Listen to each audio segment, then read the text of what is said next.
Hello, this is Lady Boulay, and I hope you're having a wonderful day. Thank you for your support. Thank you for subscribing to the channel. Thank you for your comments, and thank you for your thumbs up. Thank you for all you do to support the channel. And yes, we are commanded to love one another, whether we want to or not, or whether we agree with each other or not. Well, here's my friend from the Bantu City Diaries again, and he is a real person. And he is talking about the absurdity of African funerals. This is in West Africa. And it's comparing them with some of our funerals. Now, these celebrities that die, those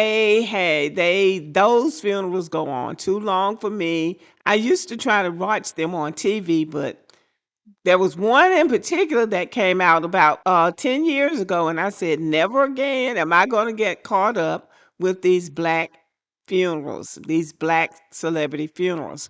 But when Aretha Franklin passed away, I did watch her funeral because they did have some good gospel singing. And so I watched some of it, but I didn't watch all of it. But I'm going to let you listen to him talk about how Africans have funerals. And then I'm going to talk about how some of the funerals have been that I have been to in America with Black Americans. African funeral, a display of absurdity. As mortal beings, we leave behind memories that impact those we love. Some people manage to recover from loss, while others never do. I find myself in the latter category. I'm in that category too. I don't recover from loss very well. I never forget those people. I never forget my parents. I never forget my siblings who have moved on. I never forget my aunts. I never forget my cousins. I never forget my neighbors. I never forget my friends. I never get over their deaths. But we all learn to live with it in our own ways. Funerals in Africa, particularly in countries like Nigeria, Cote d'Ivoire, Ghana, and Cameroon, share many similarities. I recently attended a funeral in a village called Akradio, just an hour from Abidjan in Cote d'Ivoire. The experience was strikingly similar to those I've encountered within my Igbo culture in Nigeria. So I guess you heard that. His Igbo culture in Nigeria. So he is a real person and he is Nigerian, specifically Nigerian Igbo.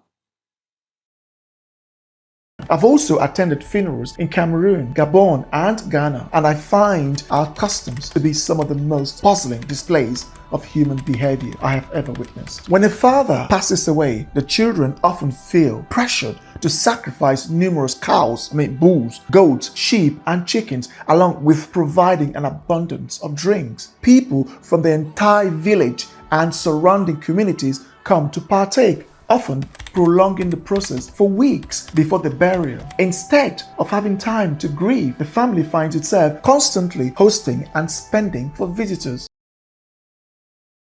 Now, Americans do a mini version of that. I know that with white Americans, they will start bringing food, but that's the neighbors and the club members and the church members and people who know the family. They will bring food for a week until the person's funeral and burial. With Black Americans, we'll have a barbecue or a fish fry or some kind of cookout. People will also bring food and drinks, yes, but this whole thing about weeks before the funeral, no. In America, we bury people within a week or a 2-week span, depending on who it is. But we don't usually hold people out longer than that. It's a cultural thing. He's really hard on African people. He's more hard on people than I am on my own people. And people do grieve differently. People grieve differently, and it is cultural. So I think he's a little bit too hard on Africans. They must also acquire matching outfit for family members and relatives and cook endlessly to accommodate the constant flow of guests. This cycle of events typically drags on for days. On the night before the burial, a vigil called wake keeping is held, intended to honor the deceased, support the bereaved, and share memories. However, this rarely occurs as intended. Instead, attendees often gather to drink, eat, and celebrate. They dance all night, creating loud music, playing live music, and spending lavishly, almost as if they are at a festival. As children, please don't let death befall you in Africa. It could bankrupt you. They will use traditional firearms, firing endless bullets into the sky. The wealthy love this occasion because it allows them to showcase their riches. The community often brags about how much was spent on a deceased person's funeral. How could that matter? In other words, a dead man takes with him the wealth of his children. Many Africans take out loans to cover funeral expenses. I'm not sure which is worse, the loss of a family member or the potential bankruptcy that it imposes on the living. Also, wealthy attendees will engage in what is known in Nigeria as spraying money. Well, I don't see anything wrong with them wearing matching outfits to honor the dead. I don't see anything wrong with the cooking, except that I think that the friends of the family and the church members and the club members and whatever organizations they belong to should provide the food, because that'll put a stop to it. If you make it about the church will do something one night, and then the family will do something one night, and then the friends will do something one night, and the club or organization that they belong to will do something one night. Do it like that. Have some order to it. Let's bring it to a stop. And that way the family won't have to be out of so much money. So he goes on for quite a bit, criticizing African cultures and talking about how backwards they are. Some of the traditions that they have do seem outdated. I'm going to put the video in the comment section so you can watch his whole video. But in his whole video, he's talking about how Africans spend so much money on funerals, putting on a show. Now, Black Americans recognize that, but we don't do it to the extent that he's talking about. Bragging about how much you spend for something. That sounds familiar to me.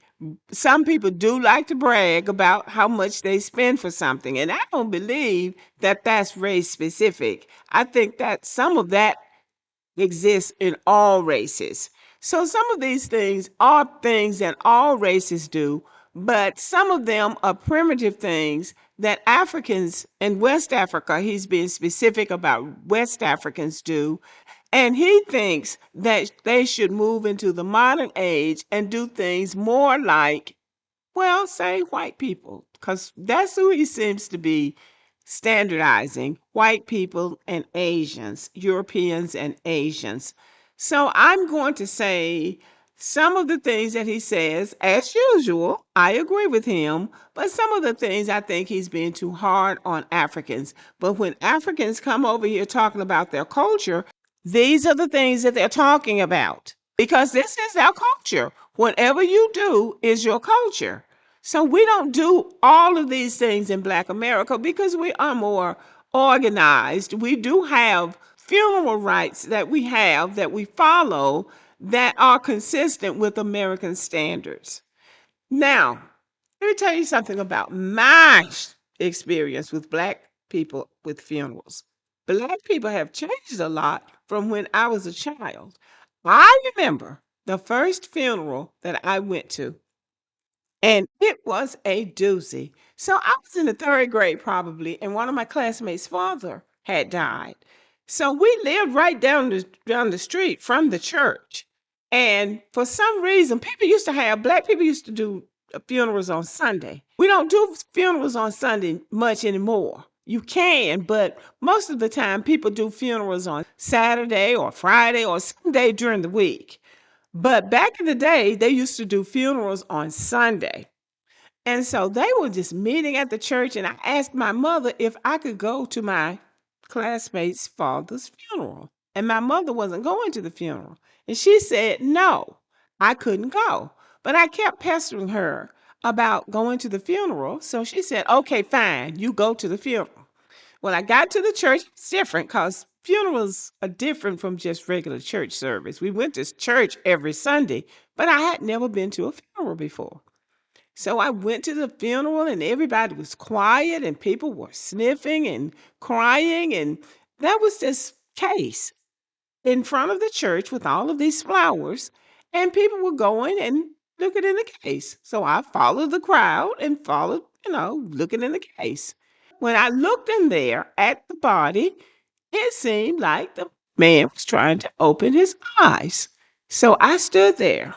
I stood there until I was going to see it when he opened his eyes because I didn't know.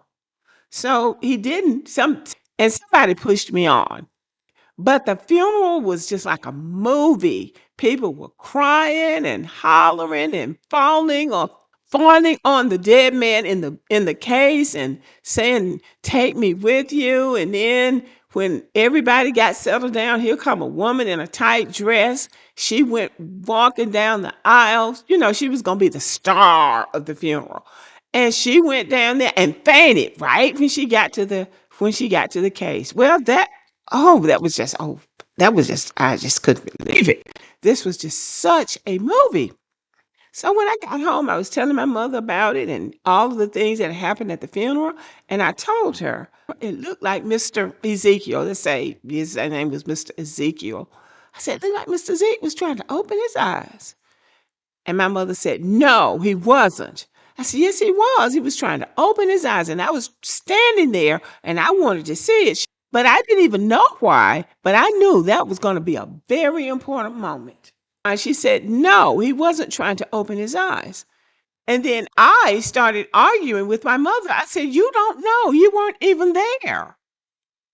And she said, dead people don't open their eyes. They don't move. They can't move. Well, that was just news to me. But I decided that I was not going to miss another funeral because it was so exciting. Black people used to make a funeral interesting. So when this man said that, it did resonate with me because I remember how black people used to act at funerals. Now, black people don't act that way at funerals now. You have to be way in the country to see black people showing out at a funeral now, black Americans. But boy, they used to show out at funerals back in the day. So he just found this kind of interesting. I think this man is too hard on African people.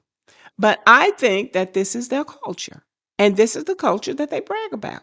So he's saying that it's backwards and that they need to change. And if they need to change their funeral culture, they need to change other things about their culture too. So anyway, y'all drop a comment and let me know how you feel about funerals. And did you see after you watched the video, because I'm going to put it in the comment section, do you see any similarities between how West Africans do their funerals and how we do ours? Okay. Thank you for watching and have a great day.